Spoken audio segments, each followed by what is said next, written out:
दोस्तों, आपका स्वागत है हमारे चैनल माधव वृंदावन में। आज हम आपके लिए लाए हैं श्री कृष्ण मणि की कहानी। दोस्तों, एक बार भगवान श्री कृष्ण बलराम जी के साथ हस्तिनापुर गए। उनके हस्तिनापुर चले जाने के बाद अक्रूर और कृतवर्मा ने शतधन्वा को स्यमंतक मणि छीनने के लिए उकसाया। शतधन्वा बड़े दुष्ट और पापी स्वभाव का मनुष्य था। अक्रूर और कृतवर्मा के बहकाने पर उसने लोकवश सोए हुए 17 जीव को मौत के घाट उतार दिया और मणि लेकर वहां से चला गया। शतधन्वा द्वारा अपने पिता के मारे जाने का समाचार सुनकर सत्यधामा शोकातुर होकर रोने लगी। फिर भगवान श्री कृष्ण का स्मरण करके उसने ये प्रतिज्ञा की कि जब तक श्री कृष्ण शतधन्वा का वध नहीं कर देंगे, वह अपने पिता का दाह संस्कार नहीं होने देगी। उसके बाद उसने हस्तिनापुर जाकर श्री कृष्ण को सारी घटना से अवगत कराया।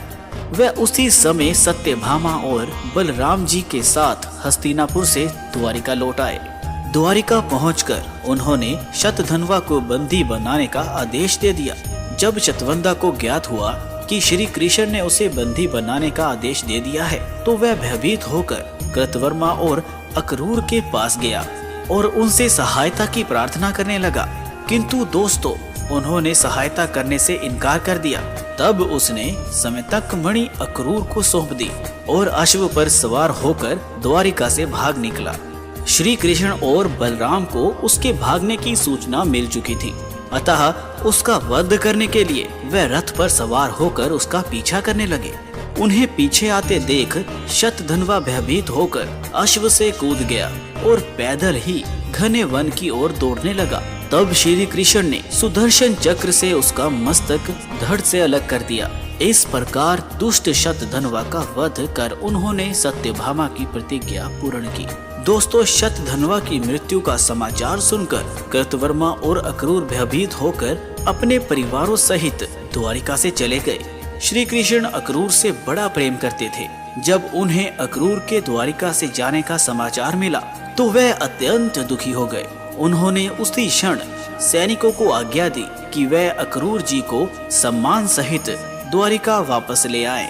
शीघ्र ही अक्रूर को सम्मान सहित द्वारिका वापस लाया गया। उनका अतिथि सत्कार करने के बाद श्री कृष्ण ने प्रेम भरे स्वर में बोला, चाचा श्री, मैं पहले से ही जानता था कि शतधन्वा स्यमंतक मणि आपके पास छोड़ गया है, किंतु हमें उसकी आवश्यकता नहीं है। आप बड़े धर्मात्मा और दानी हैं, इसीलिए उसे आप अपने पास रखें। उनकी बात सुनकर अक्रूर की आंखों से आंसू बहने लगे। वे अपने अपराध की क्षमा मांगते हुए बोले, दया निधान, आप परम दयालु और भक्त वत्सल हैं।